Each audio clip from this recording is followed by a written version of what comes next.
Concern over NATO's eastward expansion.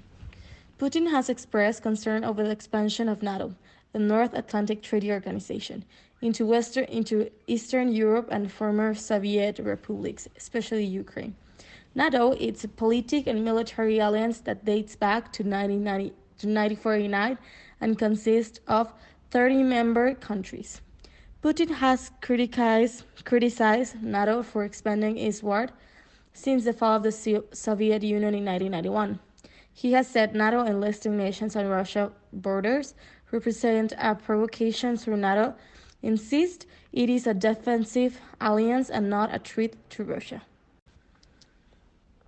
Putin accused Ukraine of committing genocide against ethnic Russians. Putin has also accused Ukraine of committing genocide and called its government a Nazi regime, claims for which there is no evidence. Earlier this month, Putin claimed genocide was being committed against ethnic Russians in eastern Ukraine, particularly in the Donbas region, where Kremlin-backed rebels have been fighting with Ukrainian forces since 2014. Concerns over nuclear weapons. After the collapse of the Soviet Union, Ukraine voluntarily gave up the nuclear weapons in its territory in exchange for a warranty of security by the US, the UK, and Russia. Putin, however, has expressed concern that Ukraine has the knowledge and desire to obtain nuclear weapons, this posing a threat to Moscow.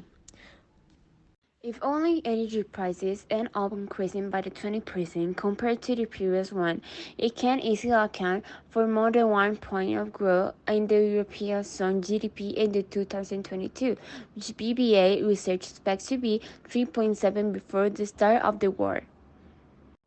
Energy and unprocessed food has a weight of 16.4% in the European Union GDP and 19.8% in Spain. An increase in these consumer prices and these two components that end up stabilizing at the 20% could imply more than 3 percentage points of additional inflation target of 2022. In the part of Ukraine, we have these arguments. Because Russia wants to continue the war, the world is facing a major stagflation shock. This causing nations to face a large-scale supply shock on multiple fronts, supplies of fossil fuels, wheat, potash, nutritionist fertilizers, and industrial metals such as nickel and titanium, which together make up the bulk of Russian and Ukrainian exports have fallen sharply. The result is an increase in world prices for all these commodities, as we have seen in a particularly volatile way with nickel. Supply shortage will inevitably reduce activity in those sectors already affected by previous shortages or delivery delays, particularly the automotive and electronics industries. At the same time, rising inflation will reduce the purchasing power of consumers.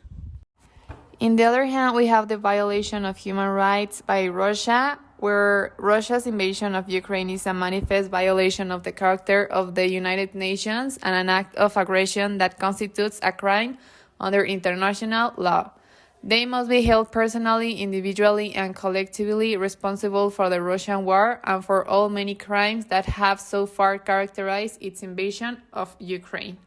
Russia is violating Ukraine's sovereignty and calling into question the global security architecture.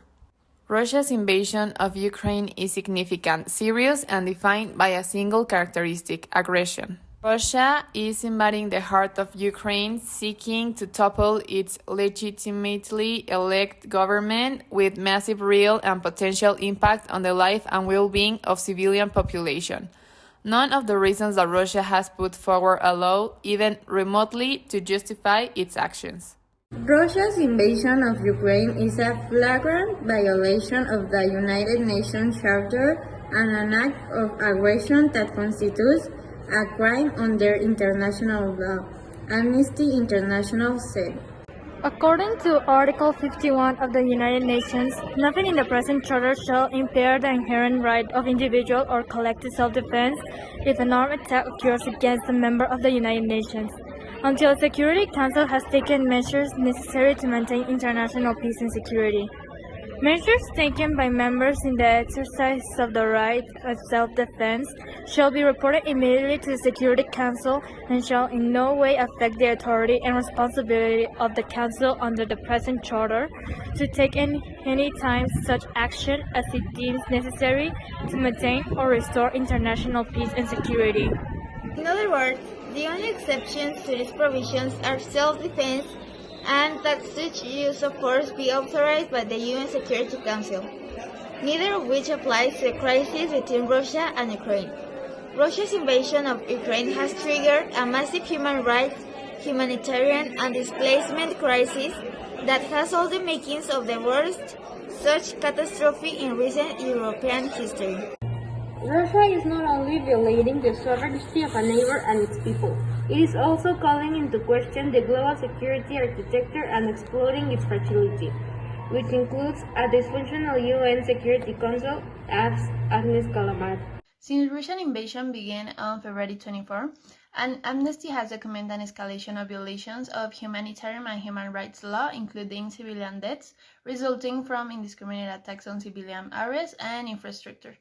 Attacks on civilian objects such as hospitals and schools, the use of indiscriminate weapons such as ballistic missiles, and the use of provide weapons such as cluster bombs could constitute war crimes.